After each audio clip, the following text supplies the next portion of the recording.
Boa tarde. O DENIT inicia o programa de palestras online O Enfoque BIM, que abordará os mais diversos assuntos do BIM. É um evento mensal, que trará um pouco mais de conhecimento da aplicação BIM em infraestrutura e das evoluções da implementação da metodologia na autarquia. A intenção é observar os desafios e soluções, levando um ponto de vista realista de como nosso corpo técnico tem lidado com todas as dificuldades que são inerentes ao processo de implantação de uma nova metodologia. Hoje trazemos Melissa Midori Yamada e Thiago Dantas, da TPF Engenharia, que compartilharão seus conhecimentos a respeito de fluxos e interoperabilidade em projetos de infraestrutura rodoviária. Passo, portanto, a palavra aos profissionais. Desejo a todos uma boa palestra. Boa tarde a todos, sejam bem-vindos a mais um Enfoque BIM do DENIT. E hoje, para apresentar, estamos aqui eu e Thiago, para falar um pouquinho sobre o BIM para a infraestrutura rodoviária. Boa tarde, gente. Saudações a todo mundo. A gente espera contribuir aqui um pouco com essa apresentação ao que a gente chama de cultura BIM. Vamos seguir em frente. Então, para me apresentar, meu nome é Melissa, sou arquiteta e urbanista, mas venho aí de um histórico, trabalhando com planejamento urbano Desculpe. E nessa do planejamento urbano, sempre trabalhando com geotecnologias e inovações. E em um determinado momento, ali por 2015, encontrei aí essa mesma estrutura, esse mesmo foco voltado aí para construção, civil, para infraestrutura e tudo. Então, isso acabou me dando esse histórico, essa noção para poder trazer um pouquinho aí, dessa experiência para implementação BIM para a infraestrutura rodoviária. E é isso que a gente está aí trabalhando, hoje na TPF Engenharia, tentando aí associar e tentando melhorar cada vez mais, os projetos rodoviários com essa metodologia, com novas tecnologias. Rapaz, foi só um comentário em relação a Melissa, que você é a arquiteta mais engenheira que eu já vi na minha vida, viu? Que você começou numa área e meio que foi para outra, né? E no fundo, quando você está nas duas áreas, né? E o BIM, ele é diferente nas duas áreas, então eu acho que a sua experiência é muito boa, Melissa. Eu sou Thiago Dantas, eu sou engenheiro de infraestrutura de projetos, engenheiro civil. Trabalho na TPF há 14 anos atrás. Eu comecei a minha carreira aqui na empresa há bastante tempo, na parte de inspeção de campo. Depois eu passei mais ou menos uns 10 anos na parte de desenvolvimento, especificamente de projetos de infra, com foco em geometria. E depois de 3 anos para cá, eu tenho atuado muito mais na parte de gestão de contratos. Como eu estou aqui há bastante tempo, dá para perceber a força do BIM, né? Ou como o modo de fazer projeto 14 anos atrás é diferente de hoje. Então, realmente, o BIM agregou bastante, mas eu acho que essa apresentação aqui, ela busca ter o foco, não um BIM apenas na parte de projeto, mas o BIM no ciclo de vida do ativo, que eu acho que aí é que está a força do BIM, quando ele vai para a obra, quando ele vai para a gestão do ativo. Então, a gente espera aqui agregar um pouquinho, provocá-los um pouquinho na cultura BIM, pós-obra, na fase de obra e pós-obra. Isso aí só para explicar um pouquinho, a estrutura do que a gente pretende aí conversar hoje, Então, o tema é o fluxos e interoperabilidade em projetos de infraestrutura rodoviária. Fazer uma apresentaçãozinha, primeiro da TPF, falar um pouquinho dos benefícios e aí sim, aplicados também aos usos dentro do ciclo de vida do empreendimento, como o Thiago bem falou. Gente, aqui só para apresentar rapidinho a TPF Engenharia, para a gente entrar no tema especificamente. A TPF é uma empresa com sede na Bélgica, é uma empresa que tem algumas dezenas de anos de experiência e hoje conta com mais de 5 mil pessoas trabalhando na empresa. E segundo o censo que foi feito no ano passado, 1/3 do sexo feminino. A gente estamos em mais de 40 países. E uma coisa interessante é que dos 40 países, a TPF aqui no Brasil, ela em negócio, ela é uma empresa extremamente importante para o grupo. Hoje em dia a gente nem fala mais de grupo, fala TPF de modo geral. A TPF Engenharia, que é a TPF aqui do Brasil, ela tem 1.400 pessoas trabalhando atualmente, ela é certificada pela Great Place to Work, ela foi considerada pela revista Empreiteiro a quinta maior empresa do país, e ela tem faturamento na ordem de 240 milhões de reais. Hoje em dia, a TPF está no Brasil inteiro, mas ela tem a sua sede no Recife, em Pernambuco, e tem escritórios em São Paulo, Curitiba, Minas Gerais, Nova Lima, Fortaleza, Rio de Janeiro, e a TPF tem buscado crescer a sua atuação, e é interessante que de uns 5 anos para cá a TPF tem buscado ter uma presença maior na região sul e sudeste do país. Aqui um pouquinho dos certificados que a empresa tem, elas têm as 3 ISOs, né? 9001, 14001 e 45001. Ela também tem o selo ouro do GHG Protocol. Ela também tem o selo bronze no EcoVadis. Ela participa dos Objetivos Sustentáveis da ONU. Então, é uma empresa que busca, de modo geral, estar inserida tanto numa cultura, vamos dizer assim, de qualidade de projetos, gestão com sustentabilidade, e também ela aderiu e adere em ações concretas no mundo do ESG. E aqui um pouquinho do portfólio da empresa, a gente atua nas 4 frentes, quer dizer, consultoria, gerenciamento, supervisão e projetos, e o nosso raio de atuação vai desde projetos de edificações, como desenvolvimento urbano, transporte, saneamento, recursos hídricos, irrigação, meio ambiente, mineração, que é uma área que a TPF agora conseguiu ter um destaque muito grande no país, e programas de investimento. Então, a gente atua, vamos dizer assim, pensando em projetos de infraestrutura de modo geral, a gente atua praticamente em todas as partes. A gente tem um time de especialistas multidisciplinar, então a gente tem uma equipe daquelas 1.400 pessoas, uma boa parte delas são especialistas. A gente utiliza uma metodologia própria, quer dizer, a gente bebeu do PMI e de outras fontes para criar o nosso sistema de gestão da empresa. Então, a TPF ela busca criar o seu modo de gerir projetos, e a gente tem uma experiência em todo o ciclo de vida do ativo. Então, a gente tem dezenas de contratos na parte de projetos, na parte de consultoria, na parte de gerenciamento de obra. Então, a gente busca atuar em todo o ciclo de vida do ativo, e é por conta disso, por conta dessa experiência, que a gente vê como é que o BIM ele pode atuar em todo o ciclo de vida do ativo. A ideia aqui um pouquinho é debater como o BIM ele pode ser pensado fora da parte de o projeto.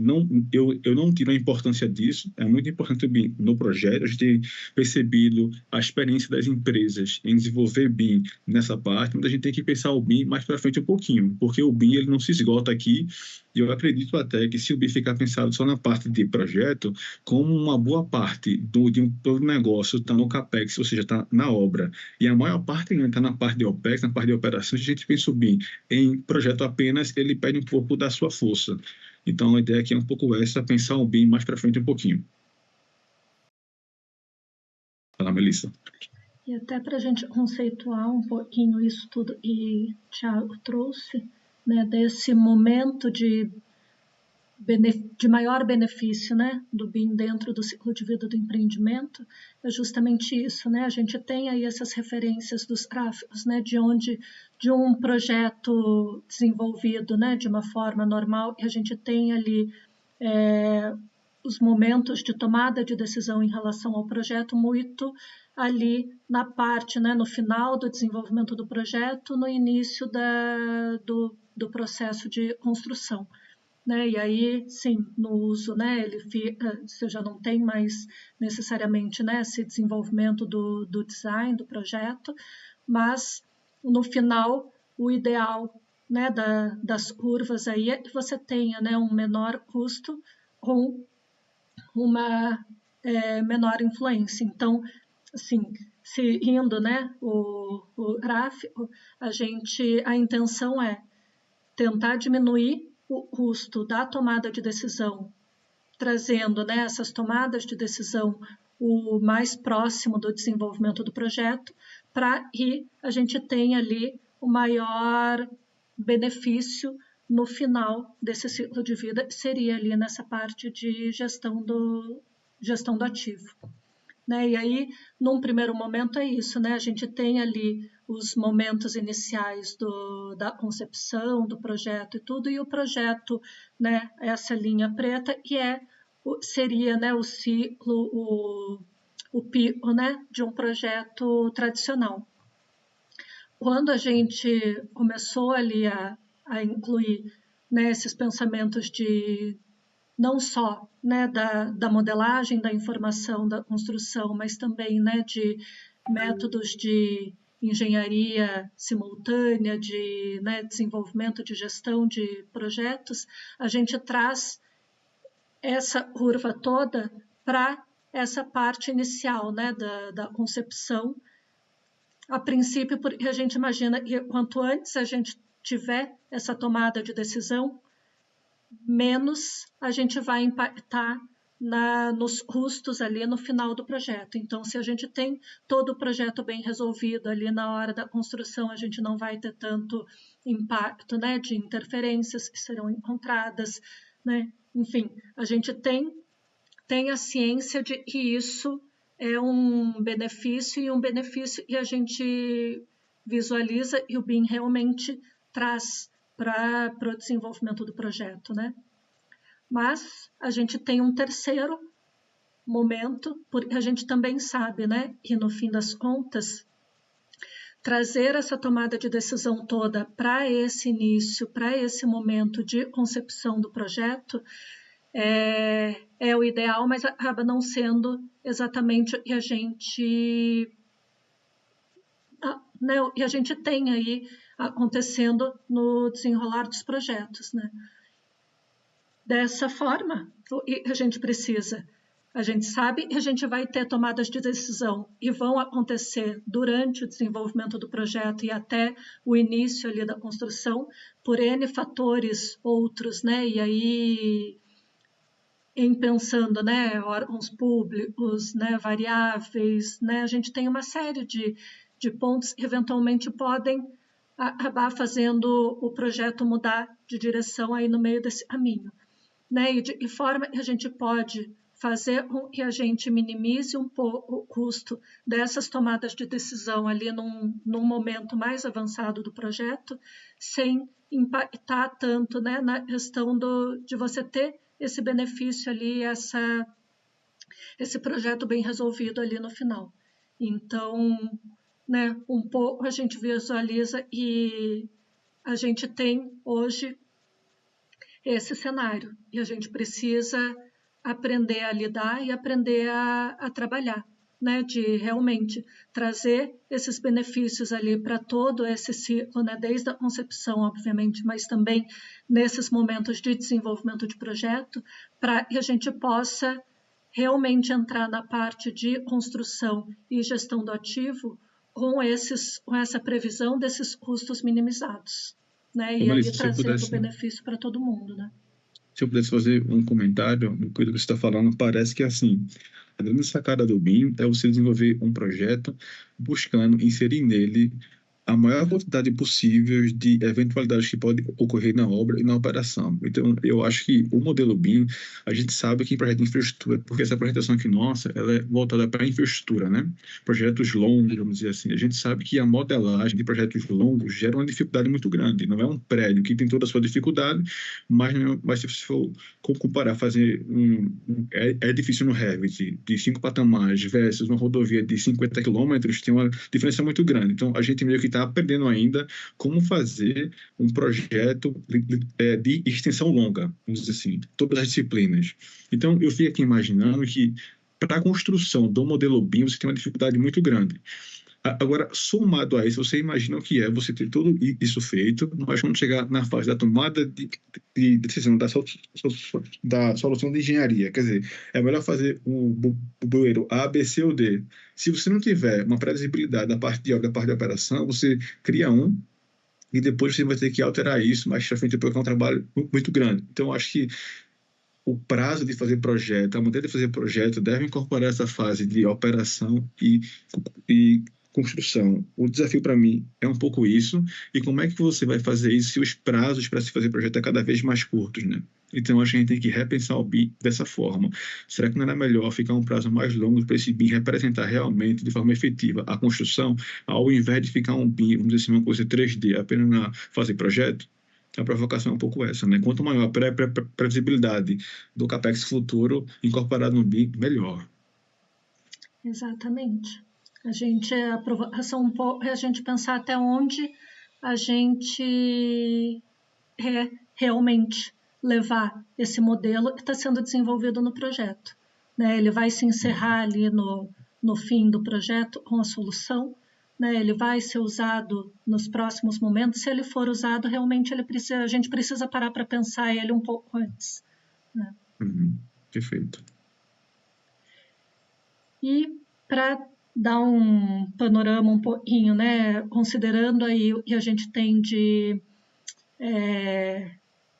ciclo de maturidade, né, de entendimento aí de maturidade BIM, né, e aí tomando aí como referência, né, o BIM Excellence, a gente tem essas etapas, né, que o BIM Excellence nos traz, que é, né, um ponto de partida ali de um pré-BIM, a parte da questão da modelagem, né, então entender esse processo todo de modelagem do que a gente tem de tecnologia, processos e políticas, e um segundo momento que é esse baseado nesses modelos que foram aí, né, feitos com esses objetos, um processo todo colaborativo, e aí a gente tem à luz, né, desse momento da gente ter as ISOs, né, a NBR 19650 traduzida nesse momento. Então, ela traz muito esse contexto e a gente está munido aí, todo mundo muito bebendo dessa fonte, né? Então, é uma discussão que vem acontecendo muito em vários meios aí, né, seja no público, no privado, em relação a esses processos de colaboração, de forma que a gente otimiza realmente para que a gente possa efetivamente trazer esse modelo, esse desenvolvimento todo para um mesmo ambiente, né? E a gente tem aí um passo à frente, que é essa discussão toda, então, desse projeto modelado e feito colaborativamente de forma integrada, né? Como é que a gente tem tudo isso sendo utilizado por N pessoas, né, e N stakeholders diferentes dentro desse mesmo ambiente. Então, a gente percebe, e hoje a gente tem esse processo de modelagem bem resolvida, né? Nós temos aí, a gente já tem bons exemplos, boas práticas, né, em relação à modelagem baseada em objetos. A gente vem melhorando, né, nesse processo todo de colaboração, porque também a gente entende e o fluxo, né, como um todo, num processo, ele é bem entendido. Agora, a gente pôr em prática, né, esse processo todo de colaboração no dia a dia, e é o desafio aí das boas práticas que a gente vem trabalhando, né, para instituir. Perfeito. E aí, para mostrar um pouquinho, né, então, em relação à questão desse primeiro ponto, né, da modelagem dos objetos, né, e a gente vê, e mesmo, né, para a infraestrutura, e aí a gente já tem uma série de exemplos, né, não só TPF, mas de várias apresentações, inclusive, né, que foram feitas aí dentro do InfoBIM mesmo, Eu só colocar aqui o seguinte, né, trazendo... Melissa? Que essa parte de modelagem 3D é uma parte que está mais ou menos resolvida, mas a gente ainda está com o desafio, primeiro, de fazer a modelagem 3D para projetos de grande vulto. Por exemplo, imagine uma ferrovia de 100 quilômetros, já tem uma dificuldade muito maior. Então, isso ainda está, vamos dizer assim, em descoberta, mas a segunda coisa que eu te falaria é a modelagem 3D, considerando o OpenBIM e IFC, acho que também é outro degrau que a gente ainda estamos vencendo. Então, vamos dizer assim, a gente tem um conjunto de ferramentas que nos ajuda a superar esse ponto 1, mas que ainda não está superado. A gente está no meio do processo ainda, né? Exatamente. E ainda, né, falando em FC, a gente tem uma outra, né, entra em uma outra discussão aí, que envolve não só essa questão da modelagem em si, né, dessa exportação, mas dessa possibilidade da gente desvincular a origens de software, né? Então, assim, eu vejo hoje até é a solução que a gente tem, né, para trabalhar, enfim, para receber, para, né, analisar, etc. Mas a gente ainda tem realmente um caminho bem longo aí de discussão, de debate, né?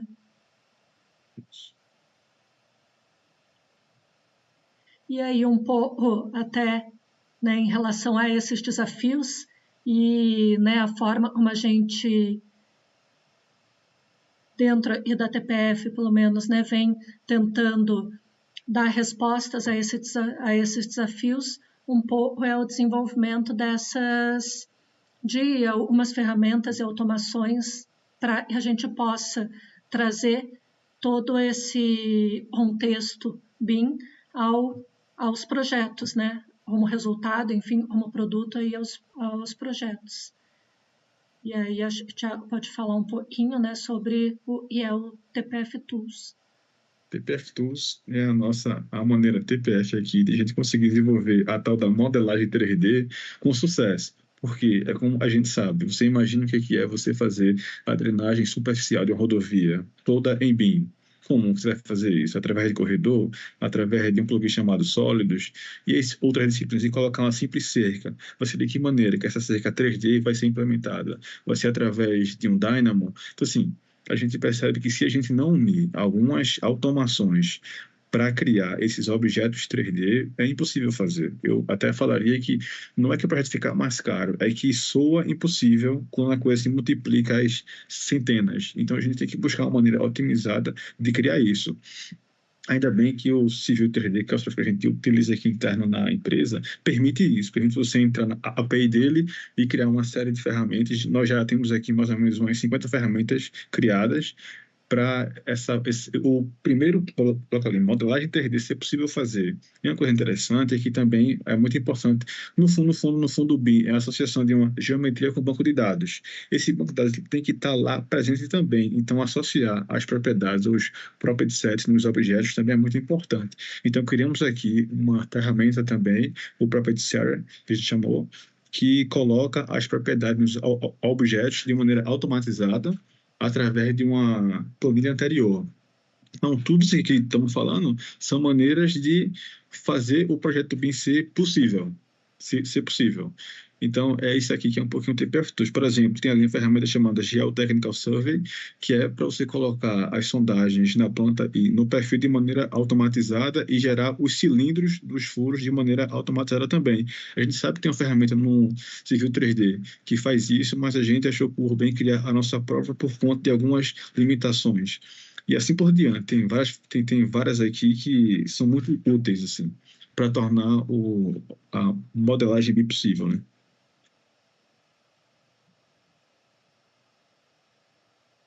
Aqui é um exemplo do uso do Property Setter, né?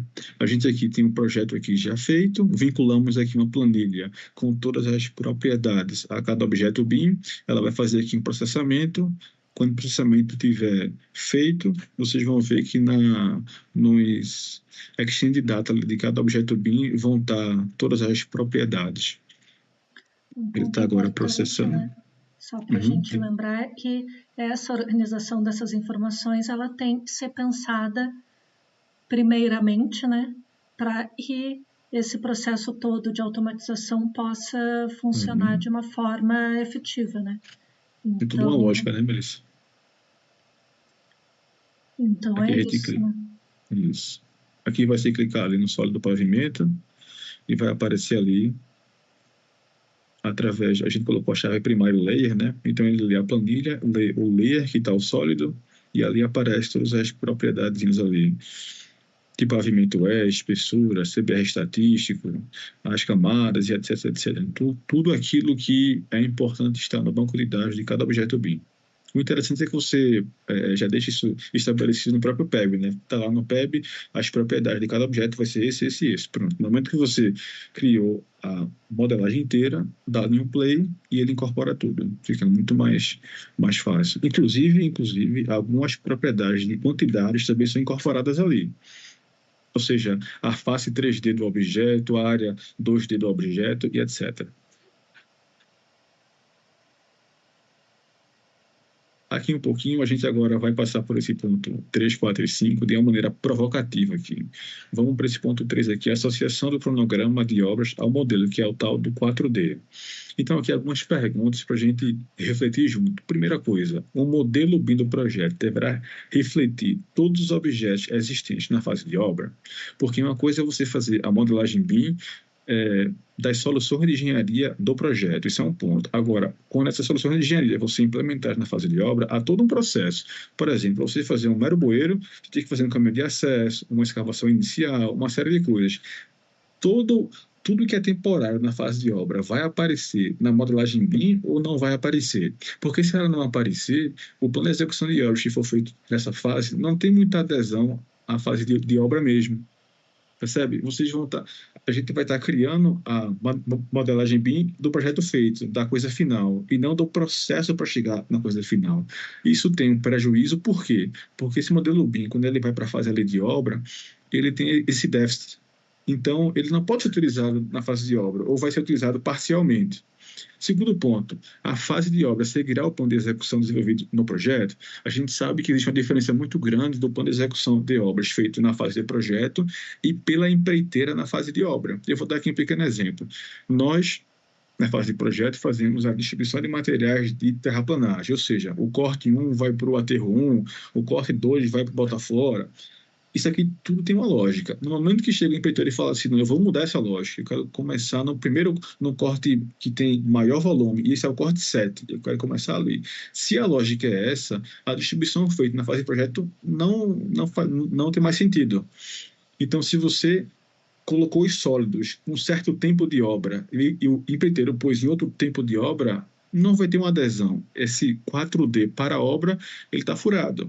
Então, o que a gente acha importante é que o plano de execução realmente da obra seja incorporado no BIM. A gente sabe a dificuldade que é isso. Tem até uma certa dificuldade contratual. Você faz logo o projeto, acabou o projeto, as quantidades aí depois que se contrata o empreiteiro. E aí o empreiteiro tem toda uma lógica interna. Por exemplo, para fazer a quantidade de máquinas que vai ser utilizada na terraplanagem, se faz um estudo hidrológico para isso. Em projeto não se faz isso. Fazemos um estudo hidrológico para dimensionar bueira, etc., ponte e tal, mas não se faz um estudo hidrológico para saber qual é que é o tempo aqui que vai ter, que não vai ter chuva para as máquinas operarem, em qual mês, mas um plano bem feito para a obra tem isso daí. Então, vocês percebem que até o detalhamento, o plano é diferente. Então, a gente quer colocar esse BIM para frente, para a fase de obra, para ele ser mais robusto, isso tem que ser pensado. Terceira pergunta, o empreiteiro fará parte do plano de execução de obras? Quer dizer, será que seria possível a gente colocar o empreiteiro numa mesa e quando a gente tiver o modelo criado, vamos agora pensar o 4D juntos? Agora, eu já coloco uma provocação em inglês, que é assim, mesmo que isso seja feito, se o modelo estiver pronto, talvez a lógica do plano de execução de obras exija uma alteração dele. A maneira como você fatia ele, etc., pode ter uma alteração. Então, assim, o ideal seria, no momento que você está criando, a gente já estabelecer de cara um plano, pelo menos um sequenciamento executivo de obra com o empreiteiro junto, se fosse possível fazer. Sim. Quarto. E isso também traz um outro ponto, né, Tiago? A questão da gente ter determinadas normativas e instruções que embasam tudo isso, né? E não necessariamente acontecem dessa forma, né? Então, assim, a gente tem todo um ciclo de planejamento aí que talvez precise ser repensado, né? Sem dúvida nenhuma. Quarto ponto, o modelo BIM será um ativo na fase de obra, ou seja, teremos o As-Built in BIM. Isso é muito interessante porque eu fico assim imaginando, Melissa, qual é que é assim, o coração do BIM? Ele é muito bom por quê? Eu me pergunto isso de vez em quando, ele é muito bom por quê? E eu acho que uma das respostas é ele oferece uma solução ali 3D intuitiva de todos os elementos da obra com as propriedades, ou seja, você consegue ver o projeto virtualizado como se você estivesse na obra com todas as definições, premissas, resultados, está tudo ali. Então, eu penso assim, se a obra tiver o seu BIM também, ou seja, a gente consegue ter, a gente sabe que acabou a obra, a gente tem a virtualização dela, o digital twin, vamos chamar assim, na sua máquina aqui, a gestão disso daí fica muito mais simples, né? Você tem tudo em mãos. Então, a pergunta que se faz aqui é essa. Esse modelo BIM será um ativo na fase de obra, ele será feito na fase de obra, ele será incorporado na fase de obra, e se sim, quem é responsável por criar esse BIM? É a construtora? É a gerenciadora? É o cliente? É a operadora? De quem é a responsabilidade? Esse tipo de... esse nosso questionamento aqui todo aqui, a gente tinha falado no começo que essa apresentação não ia ser só a entrega de resultados, ou seja, como que se faz, mas seria uma provocação também. Eu acho que a gente está em tempo de fazer essa provocação. O BIM está muito na fase de projeto hoje, e a gente sabe que de todas as experiências que nós temos aqui, de tudo que a gente vê na internet, em vários fóruns, congressos, assim, de modelos de infraestrutura, a gente ainda percebe que há um hiato desse modelo criado com toda a dificuldade que se tem para criar para a obra e muito mais ainda para a operação.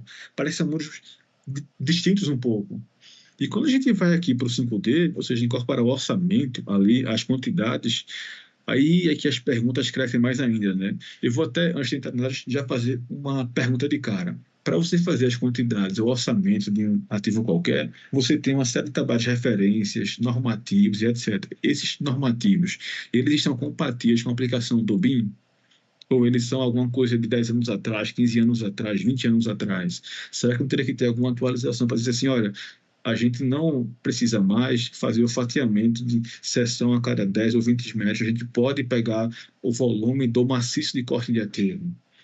Mas mesmo o volume de maciço de corte de aterro tem um certo coeficiente de perda na obra, tem que ser incorporado nele. Então, mesmo assim, não é tão simples. Mas o primeiro ponto que eu estabeleço é assim, as normas estão compatíveis, atualizadas para isso? Eu acho que não. Então, acho que aqui teríamos um ponto de partida para crescermos um pouquinho.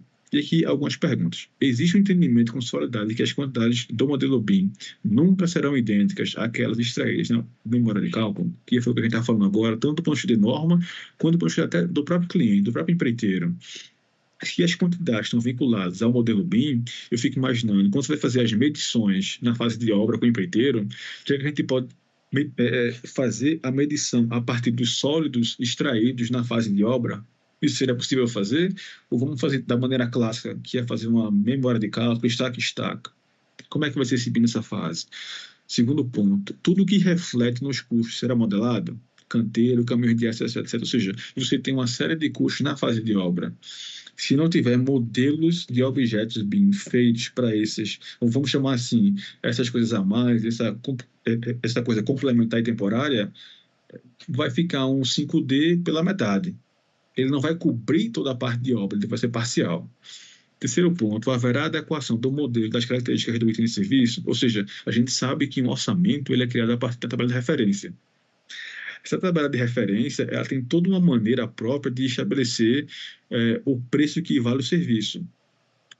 Quando você faz a modelagem BIM, tem uma adequação do modelo BIM, da maneira como tu imputa as quantidades ao que a norma pede. Vou dar aqui um exemplo. Se a gente for pagar terraplanagem, é por faixa de transporte. Não é assim, o maciço todo tem 1.000 metros cúbicos. É assim, 100 metros cúbicos ele é de 0 a 50, ou melhor, até 50 metros.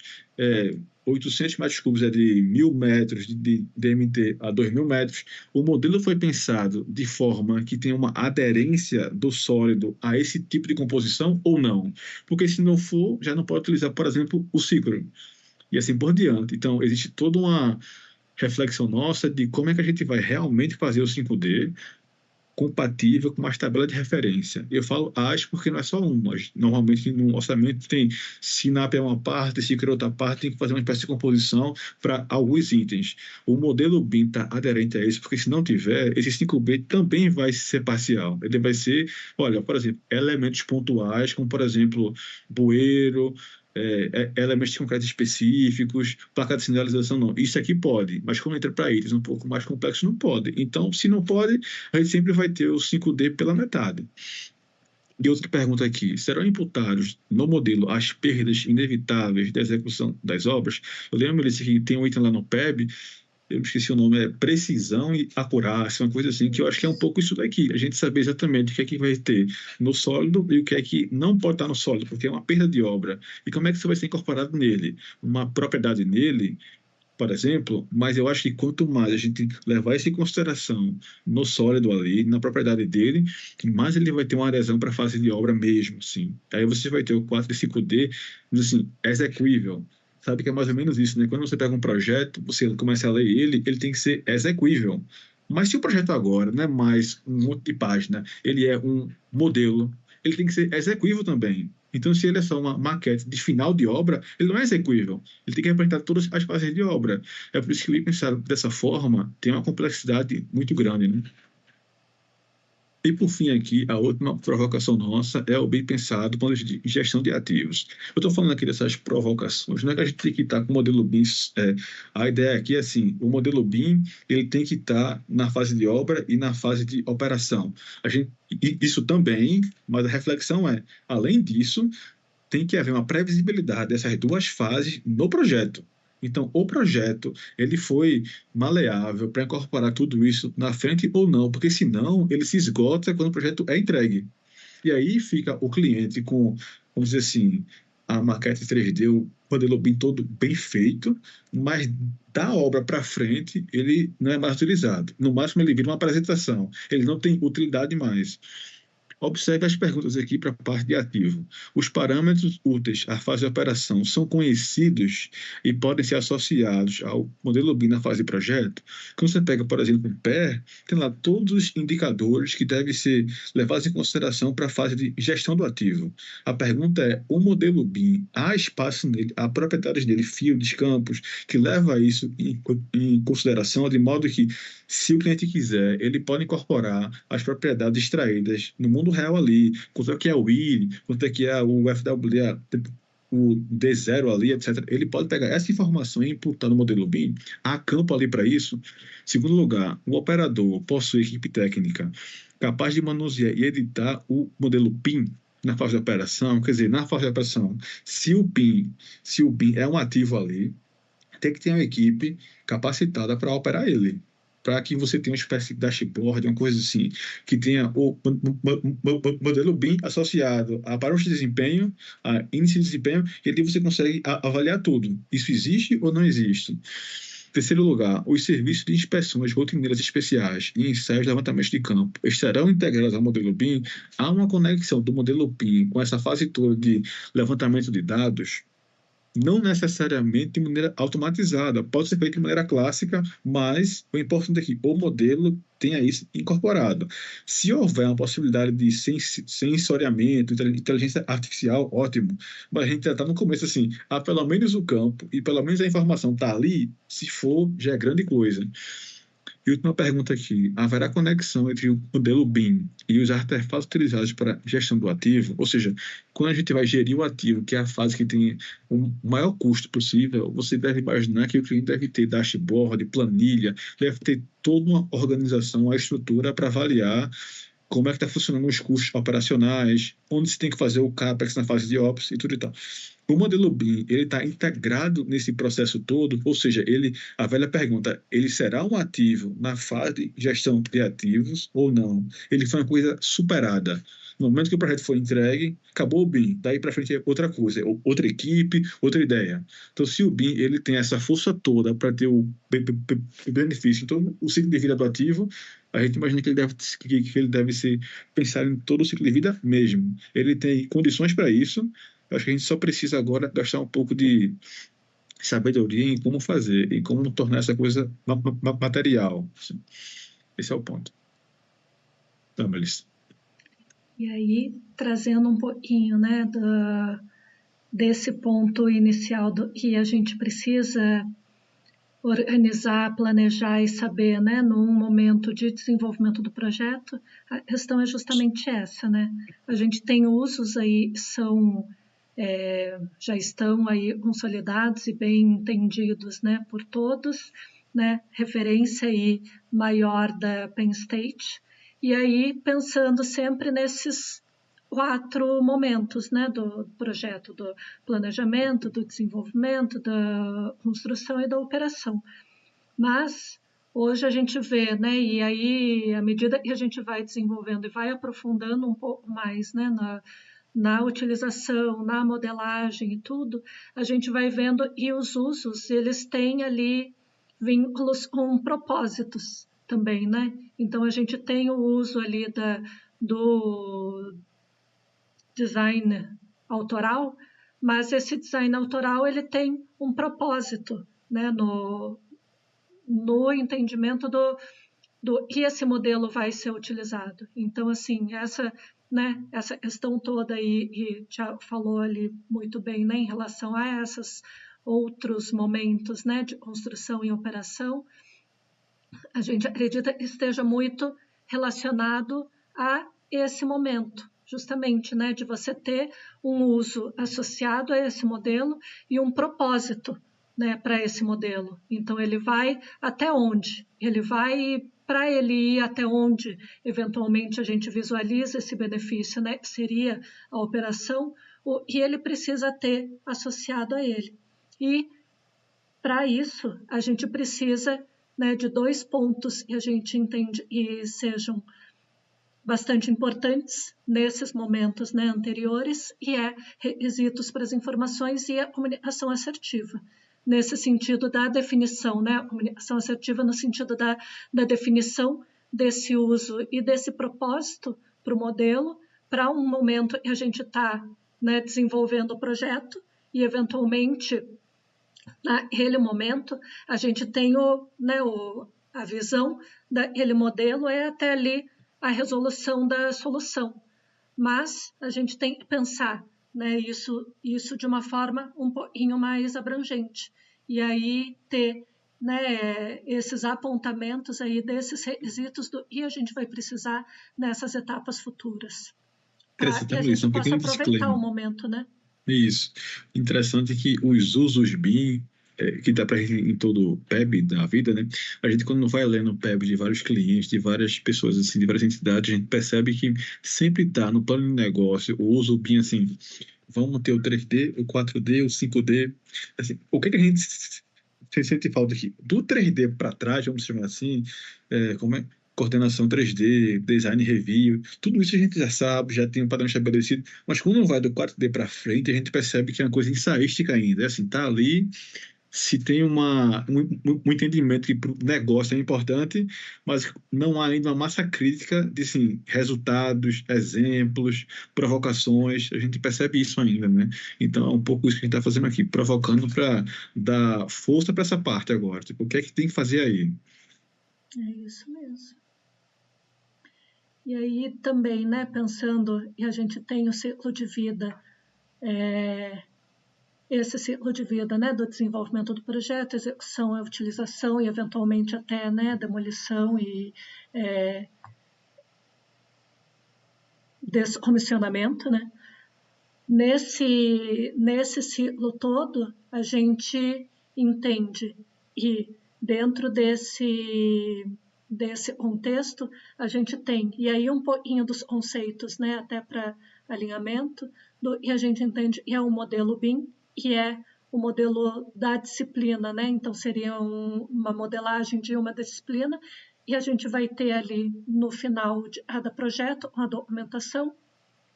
A gente tem o modelo PIM, que é esse modelo que une todos esses modelos BIM, né? E aí ele vai no início ali do processo de execução, e a gente tem um modelo AIM, que é o Asset Information Modeling, que é o modelo do ativo e seria, né, o que a gente entenderia como sendo um as-built no final da execução, que iria esse modelo aí, sim, ser utilizado ali para a fase de operação. E nesse contexto um pouco que a gente tinha apontado ali, né, nos slides anteriores, né, hoje a gente tem essa necessidade aí de ter essas definições dessas responsabilidades ali, né, enquanto projetista, enquanto supervisora, enquanto gerenciadora, enquanto contratante também, né, de quem é responsável pelo em relação a essa gestão dessas informações que estarão ocorrendo aí dentro desse ciclo. Então, Esse ciclo é muito interessante, viu, Melissa? Eu gosto dessa figura porque, imagina, a gente começou o BIM lá atrás, né? Lembra que você tinha mostrado o primeiro gráfico, o BIM na fase de concepção. É um pouco difícil isso, né? Então a gente saiu ali do começo, foi caminhando, caminhando, agora em projeto. A gente tem um monte de coisa, tem o TPF Tools, a gente tem bastante coisa. Agora a gente está ali da fase de compras para frente, né? Para tentar fazer a roda girar um pouquinho, né? exatamente, para a gente poder voltar lá e poder fazer, né, as Uhum. recuperações e restaurações e tudo, ampliações, né, em Uhum. cima de um modelo existente, né?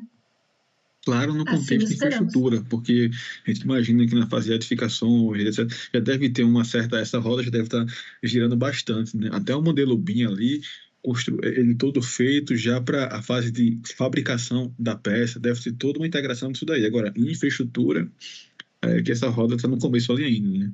Isso mesmo. Isso. E a gente está aí, né, trazendo para tentar Uhum. trazer para discussão, né? Isso. Então, ali a localização Uhum. dos modelos, e aí um ponto, e a gente entende também como sendo, né, um pouco falando ali dos requisitos de informação, né, a tabela dos elementos que a gente tem detalhadas, e aí pensando, né, e a gente tem de modelagem em relação a esse processo todo, e a gente precisa ter de informações relacionadas a esses modelos, né, pensando nos usos, pensando na utilização desse modelo, né, em momentos outros além do projeto. Então, a gente tem grupamentos aí de informações e vão ser relacionados aos elementos, aos objetos modelados aí de todas as disciplinas, né? Então, vocês veem, a gente até traz esse ponto, né, dessas informações de estimativa de quantidade, sequência construtiva, pensando muito numa organização de uma EAP e a gente possa, né, utilizar aí de alguma forma nesse momento ali pensando, né, no planejamento, pensando ali na gestão do ativo. E aí, e só para mostrar um pouquinho, né, e essas informações, né, a gente precisa ter organizado ali em relação aos itens, né, dos elementos, o tipo do elemento que eu vou ter, e os parâmetros eu vou ter aí relacionados a uma unidade, que é a unidade eu vou e vai ser necessário, né, para o momento ali depois de eu extrair essa quantidade. Então a gente tem um fluxo ali, né, de organização dessas informações, muito pensando ali no propósito que a gente tem para essa modelagem, né, para esse modelo BIM. E em cima disso, né, a gente tem ali, né, falando um pouquinho aí dos níveis de informação necessário, o tipo de elemento relacionado, né, ao nível de detalhe da geometria e os parâmetros associados ao nível de detalhe da informação. Isso. É isso. E um pouco é isso que a gente tinha aí para compartilhar de, né, boas práticas e de questões, né, questionamentos aí que a gente vem tendo à medida que a gente vem evoluindo aí nesse desenvolvimento dos modelos. É isso aí. Obrigado, gente. Como não é uma apresentação ao vivo, a gente não tem aquela interação de dúvidas e respostas, né? Não sei se vai ter como encaminhar e-mail da agência aí, mas como foi uma apresentação provocativa, fica à vontade de encaminhar dúvidas, perguntas, reflexões. A gente quer mesmo, né, Melissa, que esse BIM ele vá para frente, ele abarque o ciclo de vida do ativo, porque eu acho que é aí que está a força dele. Isso mesmo, estamos aí à disposição. E até a próxima.